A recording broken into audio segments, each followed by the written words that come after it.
afraid of this world, but you never have to worry about being speared in the eye by a fisherman.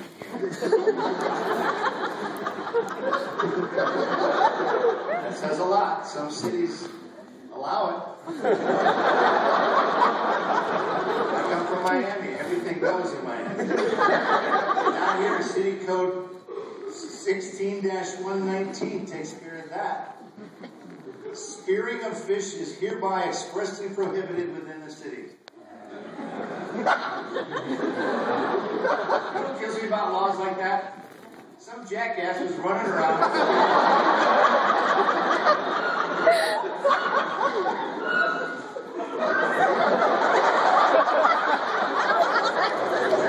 We should be called 911.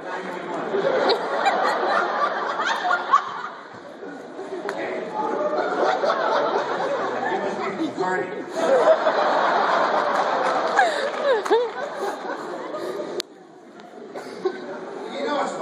It's not just the spearfishing. No person, the lawyers, they love it. They just got to keep going. No person shall discharge into any such public lake or stream any dangerous or deadly weapon, including any slingshot, bow and arrow, or air rifle. You just ruined every 9-year-old's life. This is what he wants to do. Take his air rifle and just shoot into a ditch for hours. Deny that person that right?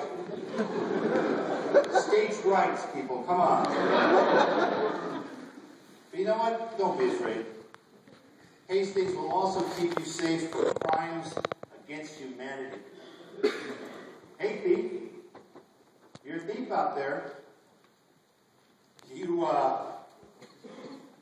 I think you're going to want to avoid this town. Because if you need a new anchor for your boat, steer clear. City Code 25-106 provides, it is unlawful for any person to use any manhole in the streets and alleys of that city for anchorage. And again, you know why that law was written. So the jackass went, man, I gotta go fishing this weekend. They won't let me go spearfishing anymore. So I'm gonna get this manhole cover to hold my boat in place. That's why that law was written. You gotta be kidding me. You look at it as a manhole cover, and that's an anchor. You people from Nebraska have a great imagination. And you can't use manhole covers for any purpose other than that for which they were built. They'll be rolling those down the street. Manhole cover sits in place. That's what they do. Don't you worry. Hastings has your back. What about the world outside of Hastings? Who's never been outside of Hastings? Get them up. Don't be afraid. I'm only going to make fun of you. Never been outside of Hastings? You've been what? Been to Omaha? Have you ever left the state? Well, why'd you raise your hand? I wasn't paying attention. I was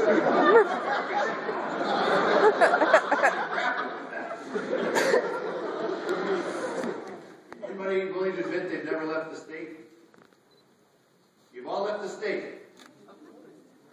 I'm not surprised, I'm shocked. It's different because I got to cross out this whole paragraph.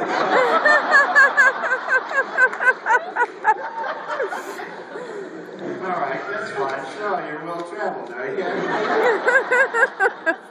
Well, I can tell you, as a guy who's worked anywhere from New Zealand to Bulgaria, Costa Rica to Colombia, there's more to fear in your own backyard than the outside world. Like what was once the largest naval munition manufacturing plant in the world. Some of you are going, I've never heard of that.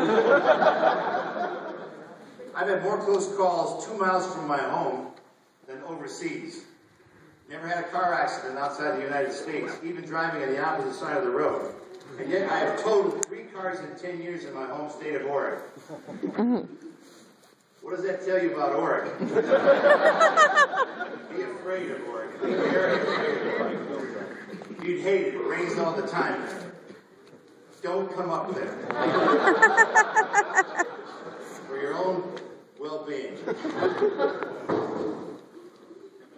I filmed at the base of the Arenal volcano in Costa Rica, one of the most active volcanoes in the world. It was creepy enough to make villagers offer human sacrifices back in the day.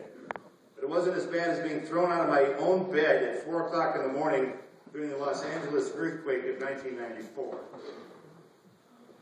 I filmed in Bogota, Colombia, where armed soldiers patrol the streets.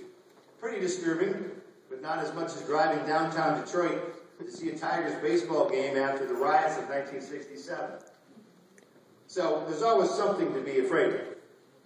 No matter where you go, what you do. The key is, what do you do when you are confronted by fear? Now, for example, lots of kids are afraid of the dark. Anybody here, anybody afraid of the dark when you were a kid? All right. It's good to admit it. It's okay. Lots of kids were afraid of the dark. Not me. I took advantage of it. My brother Don and I, we met those fears head on by roaming our neighborhood at night, becoming very proficient peeping Toms. Sometimes the answer is just that simple.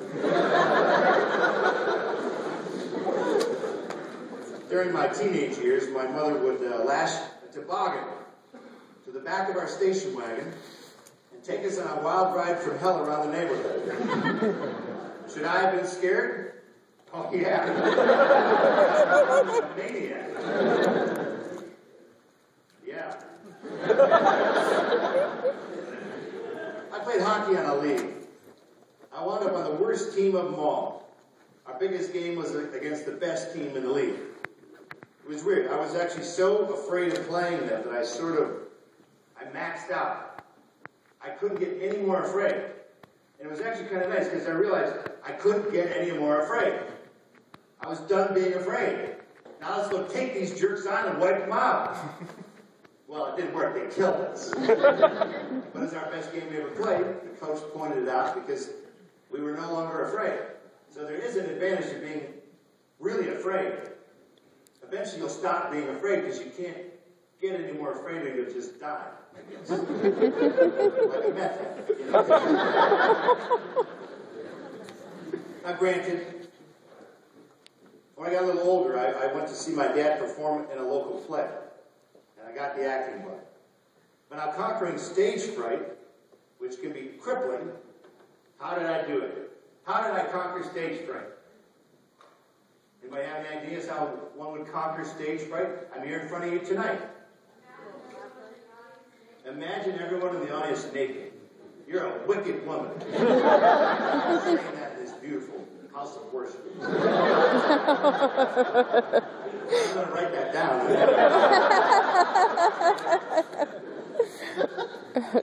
No, math. Math helped a lot. The ratio of cute girls to guys in theater way in my favor. So, seriously, think of it. Who cares about stage fright when I could dance with Tony Weiland, the hottest chick in the entire school? She had to dance with me. She was assigned to me. She could go anywhere, and I could just look at her and smell her for hours. I wrote about it in my book, If Chins Could Kill. And she contacted me after it came out. So I put in the book how I was jonesing for this woman bad. She didn't even know I existed. So in the book I put, it doesn't matter.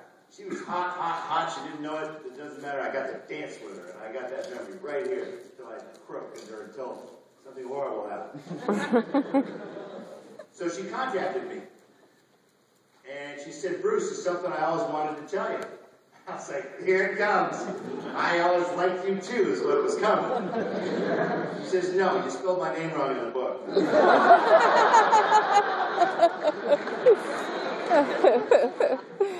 Guy just can't win sometimes.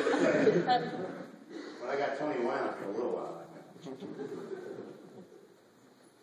So you see, it's all about how you look at it. When it was time to enter the business world and make our first motion picture, Evil Dead, there was plenty to be afraid of. Like reading legal documents. But yet nothing is more horrifying than studying the boilerplate language